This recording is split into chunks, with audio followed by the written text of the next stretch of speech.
Peut-être avez-vous déjà ressenti cela. Ce sentiment étrange lorsque quelqu'un vous suggère de passer à autre chose, d'ouvrir à nouveau votre cœur, ou de donner une chance à l'amour. Au fond, vous aimeriez bien, mais quelque chose vous en empêche. Une résistance que vous ne parvenez pas à expliquer clairement. Ce n'est pas un manque de volonté, ce n'est pas un manque d'opportunité. C'est quelque chose de plus profond, de plus ancien, de plus enraciné. C'est comme si une partie de vous voulait vraiment dire oui, mais qu'une autre partie, plus silencieuse et plus puissante, murmurait « non, pas encore, peut-être jamais ». Et vous savez ce qui est le plus douloureux dans tout cela? Ce n'est pas la peur de se tromper, ce n'est pas la peur de souffrir. C'est la peur qu'en disant oui à quelqu'un de nouveau, vous disiez non à tout ce que vous avez vécu auparavant. Comme si se remarier signifiait effacer le passé. Comme si aimer quelqu'un d'autre était une trahison à la mémoire de qui vous étiez, de qui vous avez aimé, de tout ce que vous avez construit. Freud le savait. Il comprenait que nos peurs ne sont jamais ce que nous prétendons qu'elles sont. Quand vous dites « je ne suis pas prêt », ce que vous dites en réalité c'est « j'ai peur de perdre le contrôle de ma propre histoire ». Car recommencer au fond, ce n'est pas trouver quelqu'un de nouveau, c'est se réinventer. Et cela fait mal. Cela fait mal parce que vous vous êtes déjà réinventé une fois, quand vous avez perdu celui ou celle que vous aimiez, quand votre mariage a pris fin, quand vos enfants ont grandi et que la maison s'est vidée. Vous avez déjà vécu cela, vous avez déjà survécu, et maintenant vous demandez de tout recommencer mais d'une manière différente, avec quelqu'un d'autre, semble cruel, cela semble injuste, alors vous hésitez, non pas parce que vous n'aimez pas, mais parce qu'aimer à nouveau signifie accepter que la vie ne s'est pas arrêtée quand vous pensiez qu'elle aurait dû s'arrêter. Et il y a plus. Vous regardez autour de vous et vous voyez des amis qui ont recommencé. Certains semblent heureux, d'autres pas tellement. Et vous vous demandez, est-ce que cela vaut la peine de risquer la paix que j'ai conquise? Parce que vous connaissez le prix que vous avez payé pour cette paix. Vous savez combien de nuits blanches ont été nécessaires, combien de larmes, combien de conversations difficiles avec vous-même. Et maintenant, quelqu'un apparaît et vous demande de remettre tout cela en jeu, de renoncer au contrôle, de faire confiance. Et faire confiance, à ce stade de votre vie, semble être un luxe que vous ne pouvez plus vous permettre. Mais et si je vous disais que cette résistance n'a rien à voir avec l'autre? Il ne s'agit pas de la peur que cette personne ne soit pas assez bien. Il s'agit de la peur de ne plus pouvoir être qui vous étiez, de la peur d'avoir tellement changé, tellement durci, que vous ne pouvez plus vous intégrer dans un « nous », que l'amour, qui semblait si naturel autrefois, ressemble désormais à une langue étrangère que vous avez oublié parler. Et c'est de cela dont nous devons parler, parce que ce que vous ressentez n'est pas de la faiblesse, ce n'est pas de la lâcheté. C'est le poids d'une vie entière passée à essayer de vous adapter à un avenir que vous n'avez jamais prévu. Et tant que vous ne comprendrez pas d'où vient cette résistance, elle continuera à saboter toute chance de nouveau départ qui se présentera à vous. Commençons donc par le plus douloureux, le fantôme que vous traînez partout avec vous, sans même vous en rendre compte. Avez-vous déjà remarqué que certaines présences n'ont pas besoin d'être physiquement à vos côtés pour occuper de l'espace? Elles sont là, invisibles, mais aussi réelles, que tout ce que vous pouvez toucher. Vous le ressentez lorsque vous dînez avec quelqu'un de nouveau et que vous vous souvenez soudainement de la façon dont l'autre personne avait l'habitude de couper sa nourriture. Vous le ressentez lorsque vous riez d'une blague et que vous pensez « il aurait adoré ça ». Vous le ressentez lorsque vous êtes sur le point de prendre une décision importante et que vous entendez au fond de vous la voix de celui qui n'est plus là. Ce n'est pas de la nostalgie, c'est plus que cela. C'est comme si cette personne avait encore son mot à dire, comme si vous aviez besoin de sa permission pour aller de l'avant. Et le pire, c'est que vous n'obtiendrez jamais cette permission, parce qu'elle ne vient pas de l'extérieur. Elle doit venir de l'intérieur de vous-même. Freud appelait cela le deuil pathologique, mais pas dans le sens clinique qui fait peur. Il avait remarqué que certaines personnes ne parviennent pas à mettre fin intérieurement à leur relation avec celui ou celle qui est parti. Non pas parce qu'elles ne le veulent pas, mais parce que, inconsciemment, garder cette personne vivante dans leur mémoire semble être la seule façon de lui rendre hommage, de prouver que leur amour était réel, de s'assurer qu'elle ne sera pas oubliée. Vous transformez alors le passé en autel, et chaque fois que vous pensez à aller de l'avant, vous avez l'impression de profaner ce lieu sacré, comme si aimer à nouveau était un acte de déloyauté, comme si le bonheur futur était une trahison à la souffrance que vous avez traversée. Mais voici la vérité que personne ne vous dit. Honorer celui qui est parti ne signifie pas vivre prisonnier de son absence. Vous pouvez porter le souvenir sans porter le poids. Vous pouvez vous souvenir avec tendresse sans vous sentir coupable de rire à nouveau. Vous pouvez reconnaître que cette personne était importante sans en faire le seul amour possible de votre vie. Car lorsque vous faites cela, lorsque vous transformez quelqu'un en fantôme intouchable, vous ne protégez pas le souvenir. Vous vous protégez de la vie.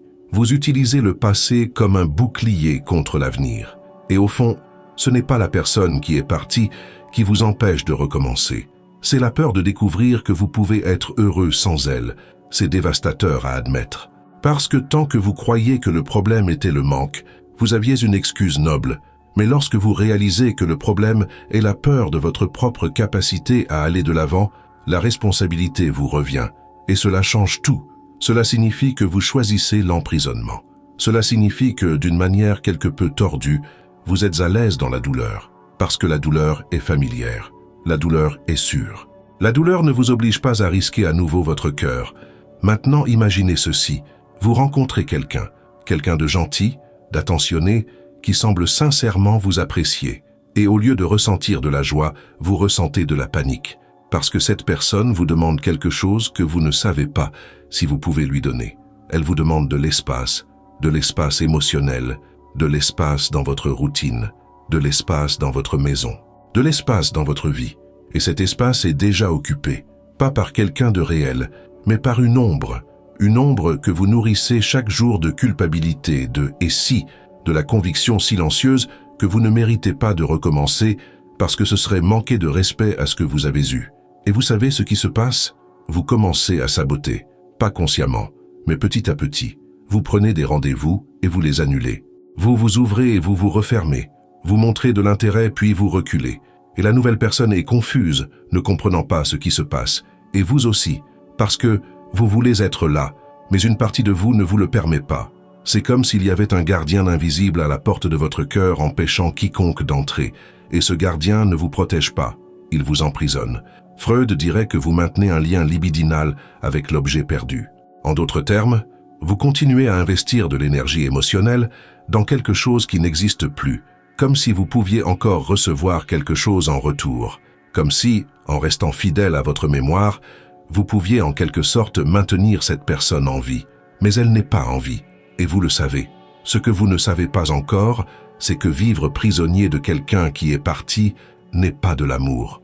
C'est la peur d'affronter qui vous êtes devenu après son départ, parce que cette version de vous-même, celle qui a survécu, celle qui est là maintenant, est quelqu'un que vous ne connaissez pas encore vraiment.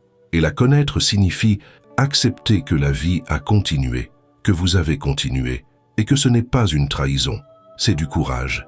Mais il y a quelque chose de plus profond encore. Savez-vous pourquoi il est si difficile de se débarrasser de ce fantôme? Parce que tant qu'il est là, vous n'avez pas à affronter le vide.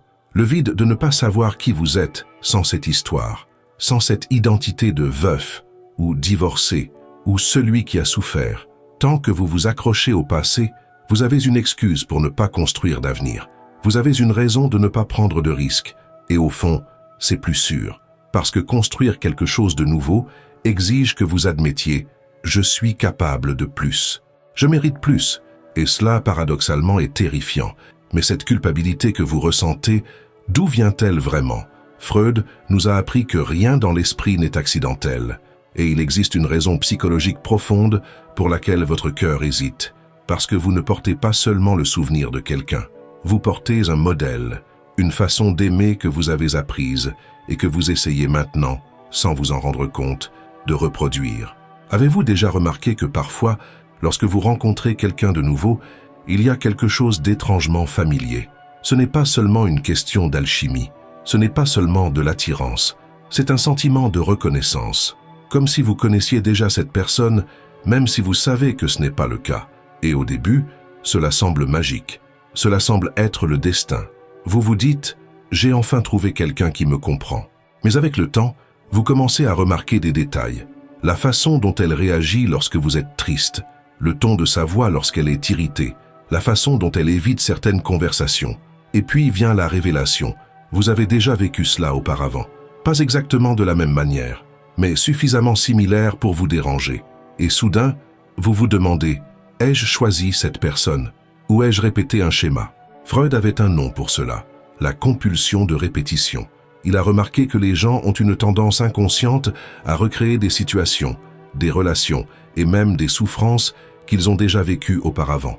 Non pas parce qu'elles veulent souffrir, mais parce que le connu, même s'il est douloureux, est plus sûr que l'inconnu. C'est comme si votre esprit disait « Je sais déjà comment gérer cela. J'ai survécu une fois. Je peux survivre à nouveau. » Alors, sans le savoir, vous recherchez quelqu'un qui correspond au modèle émotionnel que vous connaissez déjà. Quelqu'un qui a besoin de vous de la même manière, quelqu'un qui vous blesse de la même manière, ou quelqu'un qui, de manière presque identique, comble le vide qui est resté. Et le plus perfide dans tout cela, c'est que vous jurez que vous ne faites pas cela. Vous regardez la nouvelle personne et vous pensez « elle est complètement différente, elle n'a rien à voir ». Mais ce n'est pas une question d'apparence, ce n'est pas une question de profession ou d'histoire de vie, c'est la place émotionnelle qu'elle occupe. C'est le rôle que vous lui avez inconsciemment demandé de jouer. Vous recherchez peut-être quelqu'un à prendre en charge, car c'est ce qui vous a donné le sentiment d'être utile dans votre précédent mariage. Ou vous recherchez peut-être quelqu'un de fort et de déterminé, car vous avez toujours eu peur de prendre des décisions seul. Ou vous évitez peut-être quelqu'un de très affectueux, car vous associez l'affection à la dépendance, et la dépendance à la perte de liberté. Et c'est là que le bas blesse. Vous ne choisissez pas en fonction de qui vous êtes aujourd'hui. Vous choisissez en fonction de qui vous étiez, en fonction des blessures qui ne sont pas encore cicatrisées, en fonction des peurs dont vous n'avez même pas conscience. C'est comme si vous essayiez de résoudre dans votre nouvelle relation ce qui n'avait pas fonctionné dans l'ancienne. Vous essayez de prouver que cette fois-ci, ça marchera. Vous essayez d'avoir le happy end que le passé vous a refusé. Mais ça ne marche pas comme ça. Parce que vous n'êtes pas en train de construire quelque chose de nouveau. Vous êtes en train de rénover quelque chose de vieux. Vous essayez de réparer une maison qui s'est déjà effondrée, au lieu d'en construire une nouvelle à partir de zéro. Réfléchissez-y. Combien de fois vous êtes-vous surpris à dire « Je n'accepterai plus jamais cela » après la fin d'une relation? Et combien de fois vous êtes-vous retrouvé à accepter exactement la même chose, mais sous une autre forme, avec une autre personne? Parce que le schéma ne concerne pas le comportement de l'autre personne. Il concerne ce que vous tolérez, ce que vous pensez mériter, ce que, au fond de vous, vous essayez encore de vous prouver. Et tant que vous ne le verrez pas, vous continuerez à rencontrer différentes versions de la même histoire. Freud parlait également d'un phénomène appelé transfert. Il avait remarqué que dans de nombreuses relations, les gens ne voient pas l'autre tel qu'il est réellement. Ils projettent sur lui les caractéristiques de figures importantes de leur passé. Un père absent, une mère contrôlante, un amour qui est parti trop tôt, et sans s'en rendre compte, elles commencent à réagir à cette projection, et non à la personne réelle. Vous vous énervez donc pour quelque chose qui, en réalité, vous rappelle autre chose. Vous tombez amoureux de quelque chose qui, en réalité, n'est que l'écho d'une autre époque. Et la relation devient une scène où vous essayez de rejouer d'anciens drames, dans l'espoir que cette fois-ci, la fin sera différente. Mais si je vous disais que la fin ne sera jamais différente, tant que vous continuerez à écrire le même scénario, et si le problème n'était pas de trouver la bonne personne, mais plutôt d'arrêter de chercher chez l'autre la solution à ce qui ne va pas chez vous? Parce que recommencer, ce n'est pas trouver quelqu'un qui ressemble à celui ou celle que vous avez aimé, ni trouver quelqu'un de complètement différent. Il s'agit d'arrêter de chercher quelqu'un pour combler un vide que vous seul pouvez combler. Et cela fait peur, parce que cela signifie qu'avant de dire oui à quelqu'un d'autre, vous devez dire oui à vous-même, à qui vous êtes maintenant, avec vos cicatrices, avec vos peurs, avec tout votre bagage. Et puis vous réalisez, vous n'êtes pas le seul à répéter des schémas. Les gens autour de vous le font aussi.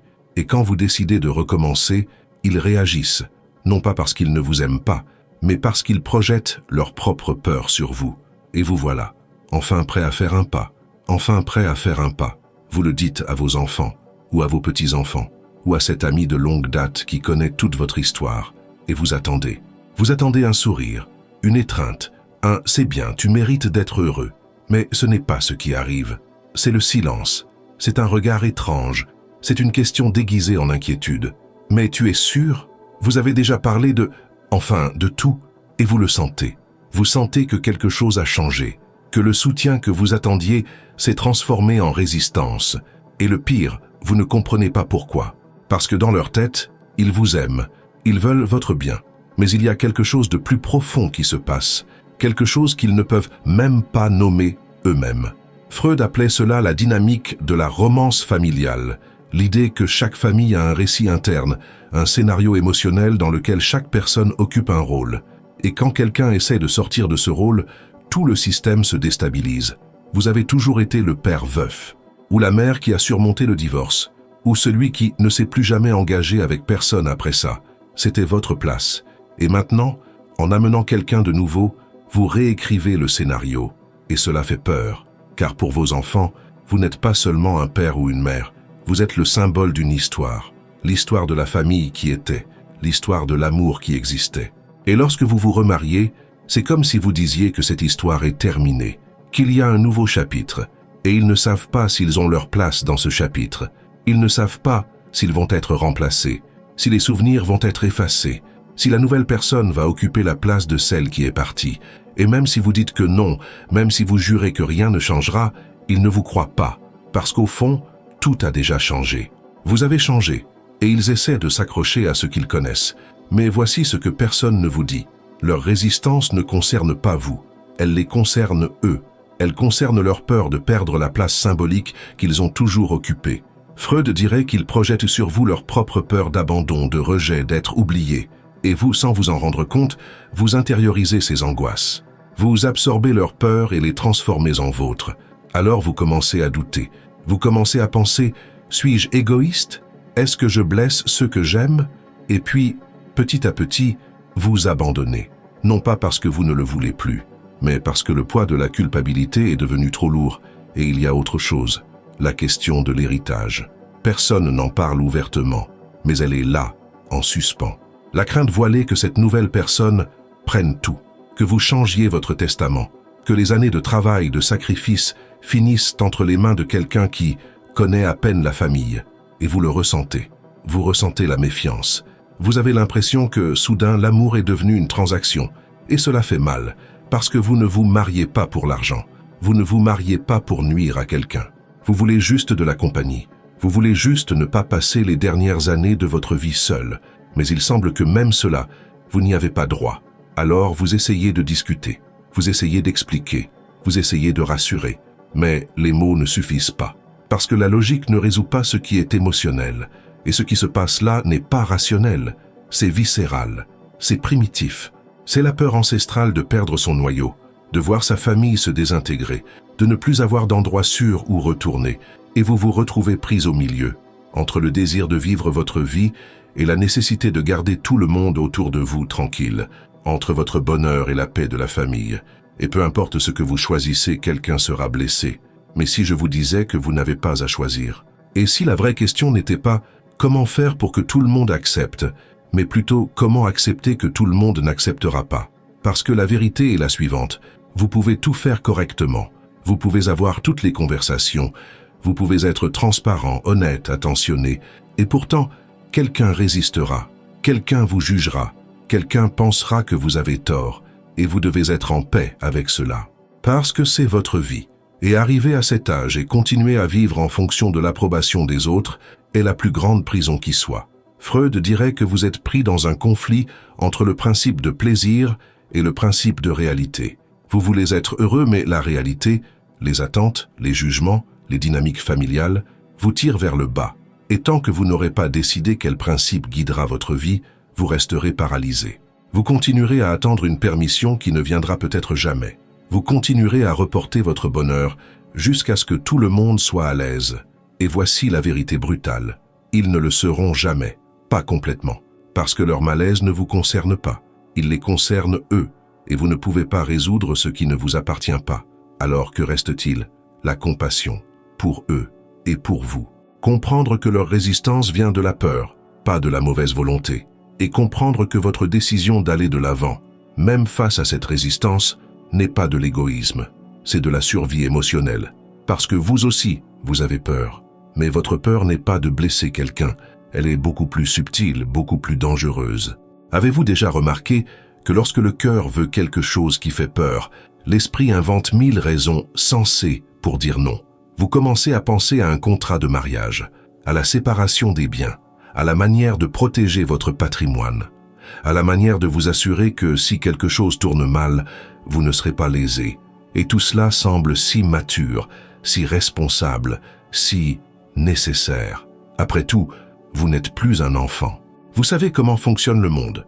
Vous savez que l'amour à lui seul ne paie pas les factures. Il ne résout pas les conflits. Il ne protège personne des procès ou des désaccords. Alors vous vous entourez d'avocats, de tableaux Excel, de clauses, et vous appelez cela de la prudence.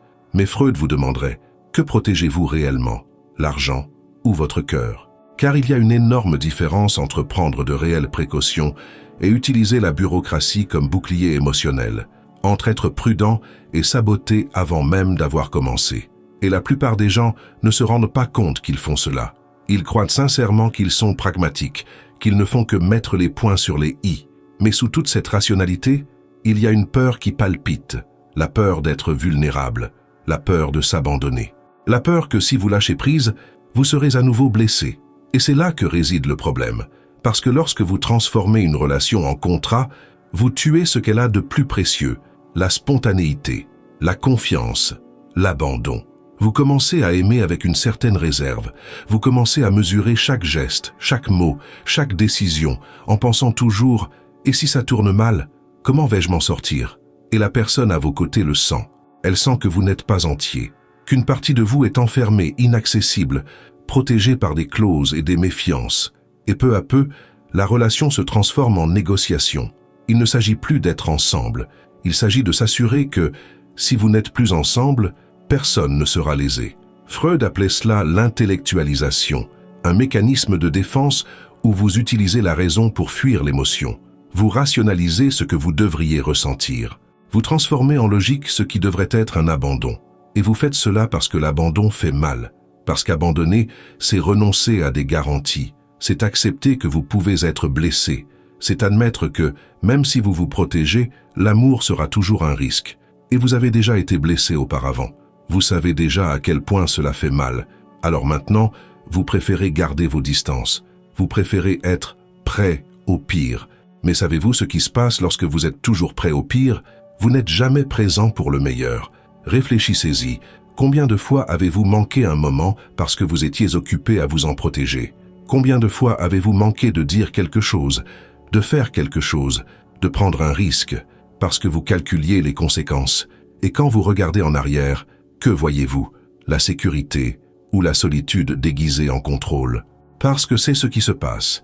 Vous construisez des murs si hauts pour vous protéger que vous oubliez que les murs ne choisissent pas ce qu'ils laissent à l'extérieur. Ils bloquent la douleur, mais ils bloquent aussi la joie.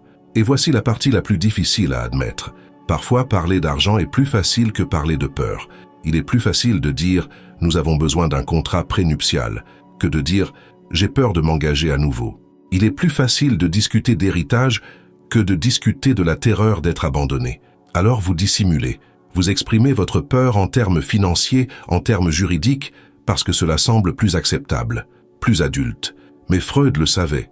Ce que vous ne nommez pas vous contrôle. Et tant que vous n'admettrez pas que la peur n'est pas liée à l'argent, elle continuera à dicter vos choix. Maintenant, je ne dis pas que vous ne devez pas vous protéger.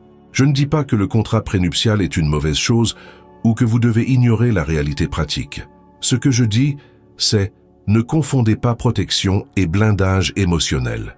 Il y a une différence entre avoir des conversations difficiles et utiliser ces conversations pour garder l'autre à distance. Entre prendre soin de votre patrimoine et utiliser votre patrimoine comme excuse pour ne pas prendre soin de votre cœur. Et vous devez être honnête avec vous-même sur votre situation, car si vous envisagez de recommencer, mais que vous pensez déjà à la façon d'y mettre fin, vous n'êtes pas prêt. Vous planifiez l'échec. Vous vous engagez dans la relation avec une main sur l'accélérateur et l'autre sur le frein. Et ce n'est pas juste. Ce n'est pas juste pour l'autre personne. Ce n'est pas juste pour vous. Parce que vous méritez de vivre quelque chose de vrai. Quelque chose qui ne soit pas répété, contrôlé, mesuré. Quelque chose qui comporte des risques, certes, mais qui soit aussi vivant. Et peut-être, juste peut-être, que le véritable accord prénuptial dont vous avez besoin n'est pas avec l'autre personne, mais avec vous-même. Un accord interne selon lequel vous vous autoriserez à ressentir, que vous renoncerez à certaines garanties en échange de quelque chose de plus grand, que vous ferez confiance, pas aveuglément, mais courageusement. Parce qu'au final, le plus grand risque n'est pas de se blesser, c'est de passer le reste de sa vie entier, mais seul. Mais la peur de s'abandonner n'est pas la seule qui vous paralyse. Il en existe une autre, plus profonde, plus silencieuse. Elle a trait à qui vous pensez encore être, ou à qui vous avez peur d'être devenu. Il y a une question que vous évitez de poser, mais qui vous hante. Si je me remarie, serai-je toujours moi-même? Cela semble idiot, cela semble exagéré, mais ce n'est pas le cas, parce que vous avez passé des années, voire des décennies, à construire une version de vous-même qui fonctionne, une routine qui vous soutient, une façon d'être dans le monde qui, même si elle n'est pas parfaite, est la vôtre. Vous savez qui vous êtes quand vous êtes seul. Vous savez ce que vous aimez, ce que vous ne tolérez pas, comment vous passez vos dimanches, ce que vous faites quand vous vous réveillez au milieu de la nuit et que vous n'arrivez pas à vous rendormir. Vous vous connaissez, et cette connaissance, aussi douloureuse qu'ait été sa conquête, vous apporte de la sécurité. Elle vous donne une identité. Mais maintenant, quelqu'un entre dans votre vie et demande de l'espace, demande du temps, demande de l'attention, demande que vous renonciez à certaines choses, que vous cédiez, que vous négociiez, que vous vous adaptiez. Et soudain, vous ressentez quelque chose d'étrange, comme si vous régressiez, comme si vous redeveniez celui que vous étiez il y a des années, quand vous ne saviez pas encore vraiment qui vous étiez, quand vous aviez encore besoin de l'approbation des autres pour vous sentir entier. Et cela vous terrifie, parce que vous aviez juré de ne plus jamais être cette personne. Vous aviez juré de ne plus jamais vous perdre dans quelqu'un d'autre. Et maintenant, face à la possibilité d'aimer à nouveau, vous sentez que vous êtes en train de rompre cette promesse. Freud parlait de l'ego, cette partie de vous qui se consolide au fil de la vie, qui dit « je suis comme ça ». Et plus vous vieillissez, plus cet ego se cristallise, pas dans le mauvais sens du terme, dans le sens où vous savez déjà qui vous êtes. Vous avez traversé des crises, vous avez affronté des doutes, vous avez pris des décisions difficiles. Et vous êtes arrivé à un certain point, un endroit qui, malgré ses défauts, est le vôtre. Et l'idée de dissoudre cela, de se mélanger à une autre personne, de devoir renégocier qui vous êtes, semble être une menace. Cela semble être une perte. Et vous n'avez pas tort de ressentir cela, parce qu'il existe un risque réel. Le risque qu'en essayant de vous adapter à la vie de quelqu'un d'autre, vous perdiez votre propre identité. Le risque qu'en cédant trop, vous cessiez d'être qui vous êtes. Le risque que la relation, au lieu d'ajouter, soustrait. Et vous avez déjà vu cela se produire. Vous avez déjà vu des gens qui se sont mariés et ont disparu, qui ont cessé de faire ce qu'ils aimaient, qui ont renoncé à leurs amis, à leurs loisirs, à leur essence même, juste pour que ça marche, et vous ne voulez pas cela. Vous ne voulez pas vous réveiller dans 5 ans et vous rendre compte que vous êtes devenu un simple figurant dans votre propre vie. Mais voici le paradoxe. L'amour, le véritable amour, ne vous diminue pas. Il vous élargit. Il ne vous efface pas. Il vous révèle. Et si vous avez l'impression que vous devez vous effacer pour vous adapter à une relation, alors ce n'est pas la bonne relation. Ou bien vous essayez d'aimer de la mauvaise manière. De la manière dont vous avez appris autrefois. De la manière qui ne fonctionne plus. Parce qu'aimer après 60 ans, ce n'est pas fusionner. Ce n'est pas devenir une seule chose. C'est être 2 personnes à part entière qui choisissent de cheminer ensemble, sans perdre leur individualité, sans renoncer à leur essence, sans prétendre être quelqu'un d'autre. Et savez-vous ce que cela exige? Du courage. Le courage de dire « je t'aime, mais je m'aime aussi. Et je ne renoncerai pas à qui je suis pour te faire plaisir. » Le courage de conserver vos espaces, vos matinées seules, vos décisions, votre autonomie, le courage de réaliser qu'une relation saine ne vous complète pas, elle vous accompagne. Et il y a une énorme différence entre ces deux choses. Compléter signifie que vous êtes incomplet sans l'autre. Accompagner signifie que vous êtes entier, mais que vous choisissez de partager le chemin. Freud parlait également de la différence entre l'amour narcissique et l'amour mature. L'amour narcissique est celui qui a besoin de l'autre pour exister. C'est celui qui dit « je suis » parce que tu m'aimes. L'amour mature est celui qui dit « je suis et je choisis de t'aimer ». Et cette différence, subtile dans les mots, est énorme dans la pratique. Parce que lorsque vous aimez de manière mature, vous n'avez pas peur de perdre qui vous êtes. Parce que vous savez que qui vous êtes ne dépend pas d'être avec quelqu'un. Cela dépend d'être avec vous-même.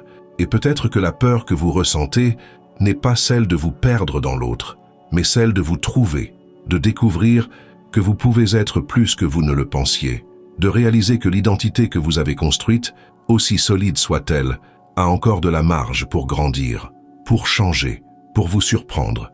Et cela, paradoxalement, fait peur. Parce que le changement, même lorsqu'il est pour le mieux, ressemble toujours à un adieu à celui que vous étiez. et vous avez déjà dit adieu à tant de choses, vous avez déjà perdu tant de choses, que l'idée de vous perdre vous-même est insupportable. Mais si je vous disais que vous n'allez pas vous perdre, que vous allez en fait vous retrouver, que les cicatrices que vous portez, les peurs que vous avez, la façon dont vous avez appris à vous protéger, tout cela n'a pas besoin de disparaître. Cela peut simplement être vu, être accepté, être aimé. Et peut-être, juste peut-être, que la question n'est pas « vais-je encore être moi-même ?» La question est « suis-je prêt à être moi-même et à laisser quelqu'un entrer dans ma vie ?» Et quand vous arrivez à cette question, quelque chose change, parce que vous réalisez que le courage ne consiste pas à se protéger, il consiste à s'autoriser, à accepter que vous êtes imparfait, que vous allez faire des erreurs, que vous ne serez pas le conjoint parfait que vous aviez imaginé, mais que cela ne vous rend pas moins digne d'amour, cela vous rend humain, et au final, c'est ce que l'autre veut. Pas une version impeccable de vous-même, mais vous, avec tout, avec vos peurs, avec vos manies, avec tout le désordre. Savez-vous quel est le fardeau le plus difficile à porter? Ce n'est pas la peur de se tromper, c'est l'attente de réussir. Parce que quand vous étiez jeune et que vous vous êtes marié pour la première fois, vous pouviez vous permettre d'être imparfait. Vous appreniez, vous découvriez, vous trébuchiez et vous vous releviez. Et c'était normal. Personne ne s'attendait à ce que vous sachiez tout. Personne ne vous demandait d'être le conjoint idéal dès le premier jour. Vous aviez le temps, vous aviez la possibilité de grandir, pour faire des erreurs, pour vous réinventer au sein de la relation. Mais maintenant vous avez des décennies d'expérience derrière vous. Vous portez des cicatrices. Vous avez appris des leçons de la pire manière qui soit. Et une voix en vous vous dit « Cette fois, tu dois réussir. Tu ne peux plus te permettre de faire des erreurs. » Et cette voix vous paralyse. Car comment faire les bons choix si vous ne savez même plus ce qui est juste? Comment être le partenaire parfait si vous êtes vous-même encore en construction? Si certains jours, vous ne vous reconnaissez toujours pas dans le miroir, si vous portez encore en vous des rancœurs, des peurs, des schémas que vous avez juré d'avoir surmontés, mais qui reviennent sans cesse, et puis vous comprenez, le problème n'est pas que vous ne savez pas comment aimer à nouveau. Le problème est que vous essayez d'aimer d'une manière qui n'existe plus. Vous essayez d'être quelqu'un que vous n'êtes plus. Vous essayez d'atteindre une perfection que vous n'avez jamais eue, et qui semble maintenant encore plus lointaine. Freud dirait que vous êtes prisonnier de l'idéalisation, dans le fantasme que si vous faites tout comme il faut, l'amour fonctionnera, il durera, il vous protégera de la souffrance. Mais c'est une illusion, parce que l'amour n'est pas une équation, ce n'est pas une recette, ce n'est pas quelque chose que vous contrôlez en faisant les bons choix. L'amour est vivant, il est imprévisible, il est chaotique, et il exige précisément ce que vous avez le plus peur de donner, votre imperfection, votre vulnérabilité, votre humanité nue, sans déguisement, sans garantie. Et vous savez ce qui est le plus tragique? Vous avez passé toute votre vie à apprendre à vous protéger, à apprendre à ne pas dépendre, à ne pas avoir besoin, à ne pas montrer de faiblesse. Et maintenant, pour aimer vraiment, vous devez désapprendre tout cela. Vous devez accepter que vous aurez besoin, que vous décevrez, que vous montrerez des aspects de vous-même que vous n'aimez même pas voir, et que, malgré tout, vous pouvez être aimé, non pas malgré vos défauts, mais avec eux, parce qu'ils font aussi partie de vous. Mais voici la vérité que personne ne vous prépare à entendre. Vous n'avez pas besoin d'être le conjoint que vous imaginiez être. Vous n'avez pas besoin de compenser les erreurs du passé en étant parfait aujourd'hui. Vous n'avez rien à prouver, ni à vous-même, ni à l'autre, ni à celui qui est parti. Vous devez simplement être honnête. Honnête sur ce que vous ressentez, sur ce que vous pouvez donner, sur ce qui est encore en train de guérir, et avoir confiance que, si c'est la bonne relation, cela suffira, parce que l'amour mature n'exige pas la perfection, il exige la présence, la vérité, le courage d'être qui vous êtes, même si vous êtes encore en train de vous construire. Réfléchissez-y, combien de fois avez-vous fait semblant d'aller bien alors que ce n'était pas le cas? Combien de fois avez-vous souri alors que vous aviez envie de pleurer? Combien de fois avez-vous retenu vos mots par peur d'en faire trop ou pas assez? Et qu'est-ce que cela vous a apporté? La sécurité ou une solitude déguisée en contrôle? Car c'est ce qui arrive lorsque vous essayez d'aimer sans montrer qui vous êtes vraiment. Vous créez une version éditée de vous-même, une version qui, vous l'espérez, sera plus facile à aimer. Mais savez-vous ce qui se passe? Même si l'autre aime cette version, vous savez que ce n'est pas vous. Et alors, vous vous retrouvez à nouveau seul, mais cette fois, dans une relation. Freud comprenait cela. Il savait que la véritable intimité ne se produit pas lorsque vous êtes parfait. Elle se produit lorsque vous êtes vu, lorsque vous montrez ce qu'il y a de plus laid, de plus effrayant, de plus honteux en vous, et que l'autre ne s'en va pas. C'est là que vous découvrez ce que c'est que d'être vraiment aimé, non pas pour votre force, mais pour votre fragilité, non pas pour ce que vous avez accompli, mais pour ce que vous essayez encore d'accomplir. Et cela, mon ami, exige un courage que vous n'avez peut-être jamais eu auparavant. Le courage de dire « Je ne suis pas parfait, je ne sais pas si je vais y arriver, mais je veux essayer. » Et peut-être, juste peut-être, que le véritable nouveau départ ne consiste pas à trouver l'amour parfait, mais à accepter que vous êtes imparfait et que cela ne vous rend pas moins digne. Cela te rend humain, cela te rend réel. Cela te rend capable d'aimer et d'être aimé d'une manière que tu n'aurais jamais imaginée. Parce que maintenant, tu n'essaies pas d'impressionner. Tu essaies de vivre. Et vivre, en fin de compte, c'est ça. Accepter que tu vas faire des erreurs, que tu vas décevoir, que tu vas avoir des mauvais jours, mais que malgré tout, tu mérites d'être aux côtés de quelqu'un et que quelqu'un mérite d'être à tes côtés. Alors la question n'est plus « Suis-je capable d'être ce dont l'autre a besoin ?» La question est « Suis-je capable de m'accepter suffisamment pour laisser quelqu'un me connaître vraiment ?» Et quand vous arrivez à cette question, tout change. Parce que vous réalisez que le plus grand obstacle n'a jamais été l'autre. Ça n'a jamais été le passé. Ça n'a jamais été la famille, l'argent ou la peur de se tromper.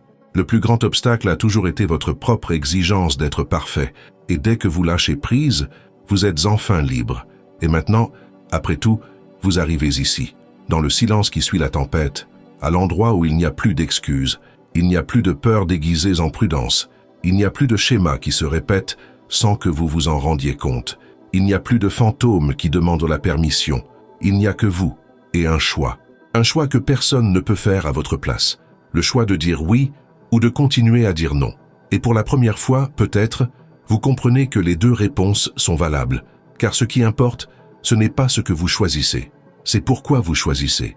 Si vous dites non, que ce soit par choix, pas par peur, pas parce que c'est déjà trop tard, ou parce que ça n'en vaut pas la peine, mais parce qu'après avoir regardé en vous-même, vous avez réalisé que ce que vous voulez vraiment, c'est être seul, et c'est légitime, c'est courageux, parce qu'être seul par choix, c'est la liberté. Être seul par peur, c'est l'emprisonnement, et vous êtes resté emprisonné trop longtemps. Mais si vous dites oui, que ce soit un oui sincère, pas un oui hésitant, chargé de mais et de peut-être. Pas un oui que vous donnez parce que tout le monde l'attend, ou parce que vous avez peur de la solitude, mais un oui qui vient du plus profond de vous-même, un endroit qui accepte le risque, qui accepte l'imperfection, qui accepte que vous puissiez souffrir, mais aussi être étonnamment heureux. Un oui qui dit « Je ne sais pas ce qui va se passer, mais je veux le découvrir ».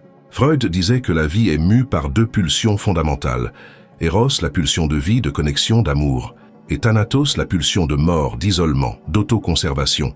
Et vous, en ce moment, vous vous trouvez exactement à cette croisée des chemins, entre vous ouvrir à la vie, avec tout ce qu'elle apporte d'imprévisible, ou vous fermer, protégé, mais seul. Et il n'y a pas de bonne réponse. Il n'y a que votre réponse. Celle qui a du sens pour qui vous êtes aujourd'hui, pas pour qui vous étiez, pas pour qui les autres pensent que vous devriez être, mais pour qui vous êtes vraiment, avec toute votre complexité, toutes vos contradictions, toute la beauté imparfaite que cela comporte. Et peut-être avez-vous besoin d'entendre cela. Se remarier après 60 ans, ce n'est pas réécrire le passé. Il ne s'agit pas de remplacer celui ou celle qui est parti. Il ne s'agit pas de prouver que vous en êtes encore capable. Il s'agit de quelque chose de beaucoup plus simple et en même temps de beaucoup plus profond.